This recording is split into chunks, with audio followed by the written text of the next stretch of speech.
ಇನ್ನು ವಿಜಯೋತ್ಸವದಲ್ಲಿ RCB fans ಸಾವು case ವಿಚಾರಕ್ಕೆ ಎಫ್ಐಆರ್ ಅನ್ನ ರದ್ದು ಕೋರಿ ಹೈಕೋರ್ಟ್ಗೆ ರಿಟ್ ಅರ್ಜಿ. ಇದು ಡಿಎನ್ಎ ಕಂಪನಿಯಿಂದ ಹೈಕೋರ್ಟ್ಗೆ ಅರ್ಜಿ ಸಲ್ಲಿಕೆ ಆಗಿದೆ. ಆರ್ಸಿಬಿ ಕಾರ್ಯಕ್ರಮ ಆಯೋಜಿಸಿರುವಂತಹ ಡಿಎನ್ಎ ಸಂಸ್ಥೆ ರಾಜ್ಯ ಸರ್ಕಾರದ ವಿರುದ್ಧ ಡಿಎನ್ಎ ಗಂಭೀರವಾದಂತಹ ಆರೋಪ ಮಾಡ್ತಾ ಇದೆ. ಜೂನ್ 4ರಂದು ವಿಧಾನಸೌಧದಲ್ಲಿ ಕಾರ್ಯಕ್ರಮ, ಸ್ಟೇಡಿಯಂ ಕಾರ್ಯಕ್ರಮಕ್ಕೆ ಭದ್ರತೆ ಇರಲಿಲ್ಲ. ನೋಡಿ, ಎಲ್ಲವೂ ಕೂಡ ಈಗ ಬಟ ಬಯಲಾಗ್ತಾ ಇದೆ. ಸರ್ಕಾರದ ವಿರುದ್ಧ ಡಿಎನ್ಎ ಸಂಸ್ಥೆ ಆಕ್ರೋಶವನ್ನು ವ್ಯಕ್ತಪಡಿಸ್ತಾ ಇದ್ದಾರೆ. ತಪ್ಪು ಮುಚ್ಚಿಕೊಳ್ಳಲು ಬಂಧನಕ್ಕೆ ಆದೇಶವನ್ನ ಕೊಡಲಾಗಿದೆ. ನೋಡಿ, ಎಂತ ವಿಪರ್ಯಾಸ. ಸರ್ಕಾರದ ತಪ್ಪುಗಳನ್ನ ಮುಚ್ಚಿಕೊಳ್ಳುವಂತ ನಿಟ್ಟಿನಲ್ಲಿ ಈ ಒಂದು ಬಂಧನಕ್ಕೆ ಆದೇಶವನ್ನ ಕೊಡಲಾಗಿದೆ ಅಂತ ಗಂಭೀರ ಆರೋಪವನ್ನ ಡಿಎನ್ಎ ಸಂಸ್ಥೆ ಮಾಡ್ತಾ ಇದೆ. ಸಿಎಂ ಸೂಚನೆ ಮೇರೆಗೆ ಡಿಎನ್ಎ ಸಿಬ್ಬಂದಿ ಬಂಧನ ಆಗಿದೆ. ಜೊತೆಗೆ ಇನ್ನಿಷ್ಟು ಅಪ್ಡೇಟ್ಸ್ ಕೂಡ ಇದೇ ವಿಚಾರಕ್ಕೆ ಲಭ್ಯವಾಗ್ತಾ ಇದೆ. ಆರ್ಸಿಬಿ ಮ್ಯಾನೇಜ್ಮೆಂಟ್ ನ ನಿಖಿಲ್ ಸೋಸಲೆ ಅರ್ಜಿ ಪ್ರಕರಣ ವಿಚಾರಕ್ಕೆ ಸಂಬಂಧಪಟ್ಟಂತೆ ಬಂಧನವನ್ನ ಪ್ರಶ್ನಿಸಿ ಹೈಕೋರ್ಟ್ಗೆ ನಿಖಿಲ್ ಸೋಸಲೆ ಅರ್ಜಿಯನ್ನು ಸಲ್ಲಿಸಿದ್ದಾರೆ. ಆರ್ಸಿಬಿ ಮಾರ್ಕೆಟಿಂಗ್ ಹೆಡ್ ಆಗಿದ್ದಾರೆ ನಿಖಿಲ್ ಸೋಸಲೆ. ಕೆಲವೇ ಹೊತ್ತಿನಲ್ಲಿ ಹೈಕೋರ್ಟ್ನಲ್ಲಿ ನಡೆಯಲಿರುವಂತಹ ವಿಚಾರಣೆ ಇದು. ಆರ್ಸಿಬಿ ಮ್ಯಾನೇಜ್ಮೆಂಟ್ ನ ನಿಖಿಲ್ ಸೋಸಲೆ ಅರ್ಜಿ ಪ್ರಕರಣ ಬಂಧನವನ್ನ ಪ್ರಶ್ನಿಸಿ ಹೈಕೋರ್ಟ್ಗೆ ನಿಖಿಲ್ ಸೋಸಲೆ ಅರ್ಜಿಯನ್ನ ಸಲ್ಲಿಸಲಿದ್ದಾರೆ. ಆರ್ಸಿಬಿ ಮಾರ್ಕೆಟಿಂಗ್ ಹೆಡ್ ಆಗಿದ್ದಾರೆ ನಿಖಿಲ್ ಸೋಸಲೆ ಅವರು. ಕೆಲವೇ ಹೊತ್ತಿನಲ್ಲಿ ಹೈಕೋರ್ಟ್ನಲ್ಲಿ ಈ ಒಂದು ಅರ್ಜಿಯ ವಿಚಾರಣೆ ನಡೆಸಲಾಗುತ್ತೆ. ನ್ಯಾಯಮೂರ್ತಿ ಎಸ್ಆರ್ ಕೃಷ್ಣಕುಮಾರ್ ಅವರ ಪೀಠದಲ್ಲಿ ಅರ್ಜಿ ವಿಚಾರಣೆಯನ್ನ ನಡೆಸಲಾಗುತ್ತೆ. ನಿಖಿಲ್ ಸೋಸಲೆ ಪರ ಹಿರಿಯ ವಕೀಲ ಸಂದೇಶ್ ಚೌಟಾ ವಾದವನ್ನ ಮಂಡಿಸಲಿದ್ದಾರೆ. ಡಿಎನ್ಎ ಸಲ್ಲಿಸಿರುವಂತಹ ರಿಟ್ ಅರ್ಜಿಯೂ ಕೂಡ ಇಂದೇ ವಿಚಾರಣೆ ಸಾಧ್ಯತೆ. ಆರ್ಸಿಬಿ ಮ್ಯಾನೇಜ್ಮೆಂಟ್ ನಿಖಿಲ್ ಸೋಸಲೆ ಅರ್ಜಿ ಪ್ರಕರಣ ವಿಚಾರಕ್ಕೆ ಸಂಬಂಧಪಟ್ಟಂತೆ ಮಹತ್ವದ ಬೆಳವಣಿಗೆ ಆಗ್ತಾ ಇದೆ. ರಿಟ್ ಅರ್ಜಿಯನ್ನ ಸಲ್ಲಿಸಿದ್ರು, ಹಿಂದೆ ವಿಚಾರಣೆ ನಡೆಸಲಾಗುತ್ತೆ. ಇನ್ನೇನು ಕೆಲವೇ ಹೊತ್ತಿನಲ್ಲಿ ವಿಚಾರಣೆ ನಡೆಸಲಾಗುತ್ತೆ.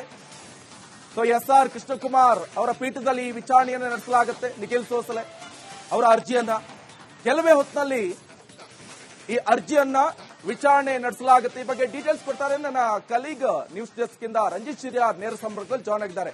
ರಂಜಿತ್, ಸದ್ಯ ಈ ವಿಚಾರಕ್ಕೆ ಸಂಬಂಧಪಟ್ಟಂತೆ ಮಹತ್ವದ ಬೆಳವಣಿಗೆ ಆಗ್ತಾ ಇರುವಂತದ್ದು. ಒಂದ್ ಕಡೆ ಡಿಎನ್ಎ ಸಂಸ್ಥೆ ಗಂಭೀರವಾದಂತಹ ಆರೋಪ ಸರ್ಕಾರದ ಮೇಲೆ ಮಾಡ್ತಾ ಇದೆ.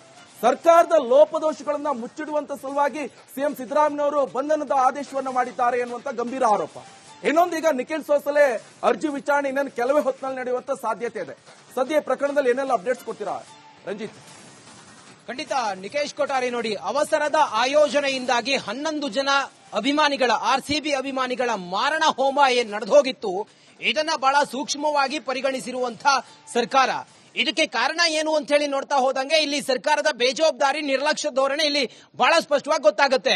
3 ಜನ ಇದರಲ್ಲಿ ಪ್ರಮುಖ ಪಾತ್ರವನ್ನು ವಹಿಸ್ತಾರೆ. ಒಂದು ರಾಜ್ಯ ಸರ್ಕಾರ, ಮತ್ತೊಂದು ಡಿಎನ್ಎ ಅಂದ್ರೆ ಈವೆಂಟ್ ಮ್ಯಾನೇಜ್ಮೆಂಟ್ ಕಂಪನಿ, ಈ ಕಾರ್ಯಕ್ರಮವನ್ನು ಆಯೋಜನೆ ಮಾಡಿದಂತ ಕಂಪನಿ. ಅದ್ರ ಜೊತೆಗೆ ಆರ್ಸಿಬಿ ಮ್ಯಾನೇಜ್ಮೆಂಟ್ ಕೂಡ, ಫ್ರಾಂಚೈಸಿ ಕೂಡ ಇದರಲ್ಲಿ ಬಹಳ ಪ್ರಮುಖ ಪಾತ್ರವಾದ ಅವರ ಪಾಲಿತ್ತು ಅನ್ನೋದು ಕೂಡ ನಮಗೆ ಪ್ರಕರಣದ ಆಳ ಅಂತರಾಳವನ್ನ ನೋಡಿದಾಗ ಗೊತ್ತಾಗುತ್ತೆ. ತನಿಖೆ ನಡೀತಾ ಇದೆ. ಆದ್ರೆ ಈಗ ಡಿಎನ್ಎಯ ಸಿಬ್ಬಂದಿಯನ್ನ ಬಂಧನ ಮಾಡಿರೋದನ್ನ ಈಗ ಈ ಹೈಕೋರ್ಟ್ನಲ್ಲಿ ಅರ್ಜಿಯನ್ನ ಈಗ ಸಲ್ಲಿಸಿದೆ. ಡಿಎನ್ಎ ಸಿಬ್ಬಂದಿ ಅವರ ಸಿಬ್ಬಂದಿಯನ್ನ ಬಂಧನ ಮಾಡಿರೋದು ಯಾಕಂತ ಹೇಳಿದ್ರೆ, ನೋಡಿ, ಡಿಎನ್ಎ ಯಾವಾಗ ಸ್ಟೇಡಿಯಂನಲ್ಲಿ, ಚಿನ್ನಸ್ವಾಮಿ ಸ್ಟೇಡಿಯಂನಲ್ಲಿ, ಕ್ರೀಡಾಂಗಣದಲ್ಲಿ ಈ ಕಾರ್ಯಕ್ರಮವನ್ನ ಆಯೋಜನೆ ಮಾಡ್ತೋ, ಸೆಲೆಬ್ರೇಷನ್, ವಿನ್ನಿಂಗ್ ಮೂವ್ಮೆಂಟ್ ಕಾರ್ಯಕ್ರಮವನ್ನ ಸೆಲೆಬ್ರೇಷನ್ ಮಾಡೋದಕ್ಕೆ ಒಂದಿಷ್ಟು ತಯಾರಿಯನ್ನ ಮಾಡ್ಕೊಳ್ತೋ, ಅದಕ್ಕೆ ಪರ್ಮಿಷನ್ ಅಂತೇಳಿ ಬಂದಾಗ ಗೃಹ ಇಲಾಖೆ ಪರ್ಮಿಷನ್ ಅನ್ನ ಕೊಟ್ಟಿರಲಿಲ್ಲ, ಪೊಲೀಸರು ಪರ್ಮಿಷನ್ ಅನ್ನ ಕೊಟ್ಟಿರಲಿಲ್ಲ. ಯಾಕಂತ ಹೇಳಿದ್ರೆ ಎರಡೆರಡು ಕಾರ್ಯಕ್ರಮ ಒಂದೇ ಸಮಯದಲ್ಲಿ ಮಾಡ್ಲಿಕ್ಕೆ ನಮ್ಮಲ್ಲಿ ಬೇಕಾದಂತಹ ಸಿಬ್ಬಂದಿಗಳ ಕೊರತೆ ಉಂಟಾಗತ್ತೆ. ಮತ್ತೆ ಒಂದೇ ಸಮಯಕ್ಕೆ ಅಷ್ಟು ಜನ ಬಂದ್ರೆ ಕಂಟ್ರೋಲ್ ಮಾಡೋದಕ್ಕೆ ಸಾಧ್ಯ ಆಗೋದಿಲ್ಲ ಅನ್ನೋದನ್ನ ಬಹಳ ಸ್ಪಷ್ಟವಾಗಿ ಹೇಳಿತ್ತು. ಅದೆಲ್ಲದರ ಹೊರತಾಗಿಯೂ ಕೂಡ ಡಿಎನ್ಎ ಅಲ್ಲಿ ಕಾರ್ಯಕ್ರಮವನ್ನು ಆಯೋಜನೆ ಮಾಡಿತ್ತು. ಈಗ ಡಿಎನ್ಎ ಸಿಬ್ಬಂದಿ ಹೇಳೋದೇನು ಕೇಳಿದ್ರೆ, ನಾವು ಈ ಹಿಂದೆಯೂ ಕೂಡ ಚಿನ್ನಸ್ವಾಮಿ ಸ್ಟೇಡಿಯಂನಲ್ಲಿ 10 ಕಾರ್ಯಕ್ರಮಗಳನ್ನ ಅಥವಾ 10 ಇವೆಂಟ್ಗಳನ್ನ ಆರ್ಗನೈಸ್ ಮಾಡಿದ್ವಿ. ಆದ್ರೆ ಯಾವುದೇ ಆ ರೀತಿಯ ಅಹಿತಕರ ಘಟನೆಗಳು ನಡೆದಿರಲಿಲ್ಲ. ಆದ್ರೆ ಈಗ ಹಿಂಗಾಗೋದಕ್ಕೆ ಕಾರಣ ಸರ್ಕಾರದ ವತಿಯಿಂದ ವಿಧಾನಸೌಧದ ಮೆಟ್ಟಿಲ ಮೇಲೆ ಇವರು ಕಾರ್ಯಕ್ರಮವನ್ನು ಆಯೋಜನೆ ಮಾಡಿದ್ರು. ಹಾಗಾಗಿ ಕಾರ್ಯಕ್ರಮ ಸ್ಟೇಡಿಯಂನಲ್ಲಿ ನಡೆದಂತ ಕಾರ್ಯಕ್ರಮ. ಇನ್ನೊಂದು ಅಪ್ಡೇಟ್ಸ್ ಲಭ್ಯವಾಗ್ತಾ ಇದೆ. ಮತ್ತೆ ನಿಮ್ಮ ಇನ್ನು ವಿಜಯೋತ್ಸವದಲ್ಲಿ ಆರ್ಸಿಬಿ ಫ್ಯಾನ್ಸ್ ಸಾವು ಕೇಸ್ ವಿಚಾರಕ್ಕೆ ಎಫ್ಐಆರ್ ಅನ್ನ ರದ್ದು ಕೋರಿ ಹೈಕೋರ್ಟ್ಗೆ ರಿಟ್ ಅರ್ಜಿ. ಇದು ಡಿಎನ್ಎ ಕಂಪನಿಯಿಂದ ಹೈಕೋರ್ಟ್ಗೆ ಅರ್ಜಿ ಸಲ್ಲಿಕೆ ಆಗಿದೆ. ಆರ್ಸಿಬಿ ಕಾರ್ಯಕ್ರಮ ಆಯೋಜಿಸಿರುವಂತಹ ಡಿಎನ್ಎ ಸಂಸ್ಥೆ ರಾಜ್ಯ ಸರ್ಕಾರದ ವಿರುದ್ಧ ಡಿಎನ್ಎ ಗಂಭೀರವಾದಂತಹ ಆರೋಪ ಮಾಡ್ತಾ ಇದೆ. ಜೂನ್ 4ರಂದು ವಿಧಾನಸೌಧದಲ್ಲಿ ಕಾರ್ಯಕ್ರಮ, ಸ್ಟೇಡಿಯಂ ಕಾರ್ಯಕ್ರಮಕ್ಕೆ ಭದ್ರತೆ ಇರಲಿಲ್ಲ. ನೋಡಿ, ಎಲ್ಲವೂ ಕೂಡ ಈಗ ಬಟ ಬಯಲಾಗ್ತಾ ಇದೆ. ಸರ್ಕಾರದ ವಿರುದ್ಧ ಡಿಎನ್ಎ ಸಂಸ್ಥೆ ಆಕ್ರೋಶವನ್ನು ವ್ಯಕ್ತಪಡಿಸ್ತಾ ಇದ್ದಾರೆ. ತಪ್ಪು ಮುಚ್ಚಿಕೊಳ್ಳಲು ಬಂಧನಕ್ಕೆ ಆದೇಶವನ್ನ ಕೊಡಲಾಗಿದೆ. ನೋಡಿ ಎಂತ ವಿಪರ್ಯಾಸ, ಸರ್ಕಾರದ ತಪ್ಪುಗಳನ್ನ ಮುಚ್ಚಿಕೊಳ್ಳುವಂತ ನಿಟ್ಟಿನಲ್ಲಿ ಈ ಒಂದು ಬಂಧನಕ್ಕೆ ಆದೇಶವನ್ನ ಕೊಡಲಾಗಿದೆ ಅಂತ ಗಂಭೀರ ಆರೋಪವನ್ನ ಡಿಎನ್ಎ ಸಂಸ್ಥೆ ಮಾಡ್ತಾ ಇದೆ. ಸಿಎಂ ಸೂಚನೆ ಮೇರೆಗೆ ಡಿಎನ್ಎ ಸಿಬ್ಬಂದಿ ಬಂಧನ ಆಗಿದೆ. ಜೊತೆಗೆ ಇನ್ನಿಷ್ಟು ಅಪ್ಡೇಟ್ಸ್ ಕೂಡ ಇದೇ ವಿಚಾರಕ್ಕೆ ಲಭ್ಯವಾಗ್ತಾ ಇದೆ. ಆರ್ಸಿಬಿ ಮ್ಯಾನೇಜ್ಮೆಂಟ್ ನ ನಿಖಿಲ್ ಸೋಸಲೆ ಅರ್ಜಿ ಪ್ರಕರಣ ವಿಚಾರಕ್ಕೆ ಸಂಬಂಧಪಟ್ಟಂತೆ ಬಂಧನವನ್ನ ಪ್ರಶ್ನಿಸಿ ಹೈಕೋರ್ಟ್ಗೆ ನಿಖಿಲ್ ಸೋಸಲೆ ಅರ್ಜಿಯನ್ನು ಸಲ್ಲಿಸಿದ್ದಾರೆ. ಆರ್ಸಿಬಿ ಮಾರ್ಕೆಟಿಂಗ್ ಹೆಡ್ ಆಗಿದ್ದಾರೆ ನಿಖಿಲ್ ಸೋಸಲೆ. ಕೆಲವೇ ಹೊತ್ತಿನಲ್ಲಿ ಹೈಕೋರ್ಟ್ನಲ್ಲಿ ನಡೆಯಲಿರುವಂತಹ ವಿಚಾರಣೆ ಇದು. ಆರ್ಸಿಬಿ ಮ್ಯಾನೇಜ್ಮೆಂಟ್ ನ ನಿಖಿಲ್ ಸೋಸಲೆ ಅರ್ಜಿ ಪ್ರಕರಣ ಬಂಧನವನ್ನ ಪ್ರಶ್ನಿಸಿ ಹೈಕೋರ್ಟ್ಗೆ ನಿಖಿಲ್ ಸೋಸಲೆ ಅರ್ಜಿಯನ್ನ ಸಲ್ಲಿಸಲಿದ್ದಾರೆ. ಆರ್ಸಿಬಿ ಮಾರ್ಕೆಟಿಂಗ್ ಹೆಡ್ ಆಗಿದ್ದಾರೆ ನಿಖಿಲ್ ಸೋಸಲೆ ಅವರು. ಕೆಲವೇ ಹೊತ್ತಿನಲ್ಲಿ ಹೈಕೋರ್ಟ್ನಲ್ಲಿ ಈ ಒಂದು ಅರ್ಜಿಯ ವಿಚಾರಣೆ ನಡೆಸಲಾಗುತ್ತೆ. ನ್ಯಾಯಮೂರ್ತಿ ಎಸ್ಆರ್ ಕೃಷ್ಣಕುಮಾರ್ ಅವರ ಪೀಠದಲ್ಲಿ ಅರ್ಜಿ ವಿಚಾರಣೆಯನ್ನ ನಡೆಸಲಾಗುತ್ತೆ. ನಿಖಿಲ್ ಸೋಸಲೆ ಪರ ಹಿರಿಯ ವಕೀಲ ಸಂದೇಶ್ ಚೌಟಾ ವಾದವನ್ನ ಮಂಡಿಸಲಿದ್ದಾರೆ. ಡಿಎನ್ಎ ಸಲ್ಲಿಸಿರುವಂತಹ ರಿಟ್ ಅರ್ಜಿಯೂ ಕೂಡ ಹಿಂದೆ ವಿಚಾರಣೆ ಸಾಧ್ಯತೆ. ಆರ್ಸಿಬಿ ಮ್ಯಾನೇಜ್ಮೆಂಟ್ ನಿಖಿಲ್ ಸೋಸಲೆ ಅರ್ಜಿ ಪ್ರಕರಣ ವಿಚಾರಕ್ಕೆ ಸಂಬಂಧಪಟ್ಟಂತೆ ಮಹತ್ವದ ಬೆಳವಣಿಗೆ ಆಗ್ತಾ ಇದೆ. ರಿಟ್ ಅರ್ಜಿಯನ್ನ ಸಲ್ಲಿಸಿದ್ರು, ಹಿಂದೆ ವಿಚಾರಣೆ ನಡೆಸಲಾಗುತ್ತೆ. ಇನ್ನೇನು ಕೆಲವೇ ಹೊತ್ತಿನಲ್ಲಿ ವಿಚಾರಣೆ ನಡೆಸಲಾಗುತ್ತೆ. ಸೊ ಎಸ್ಆರ್ ಕೃಷ್ಣಕುಮಾರ್ ಅವರ ಪೀಠದಲ್ಲಿ ಈ ವಿಚಾರಣೆಯನ್ನು ನಡೆಸಲಾಗುತ್ತೆ. ನಿಖಿಲ್ ಸೋಸಲೆ ಅವರ ಅರ್ಜಿಯನ್ನ ಕೆಲವೇ ಹೊತ್ತಿನಲ್ಲಿ ಈ ಅರ್ಜಿಯನ್ನ ವಿಚಾರಣೆ ನಡೆಸಲಾಗುತ್ತೆ. ಈ ಬಗ್ಗೆ ಡೀಟೇಲ್ಸ್ ಕೊಡ್ತಾರೆ ನನ್ನ ಕಲೀಗ್ ನ್ಯೂಸ್ ಡೆಸ್ಕ್ ಇಂದ ರಂಜಿತ್ ಶಿರ್ಯಾರ್ ನೇರ ಸಂಪರ್ಕದಲ್ಲಿ ಜಾಯ್ನ್ ಆಗಿದ್ದಾರೆ. ರಂಜಿತ್, ಸದ್ಯ ಈ ವಿಚಾರಕ್ಕೆ ಸಂಬಂಧಪಟ್ಟಂತೆ ಮಹತ್ವದ ಬೆಳವಣಿಗೆ ಆಗ್ತಾ ಇರುವಂತದ್ದು. ಒಂದ್ ಕಡೆ ಡಿಎನ್ಎ ಸಂಸ್ಥೆ ಗಂಭೀರವಾದಂತಹ ಆರೋಪ ಸರ್ಕಾರದ ಮೇಲೆ ಮಾಡ್ತಾ ಇದೆ.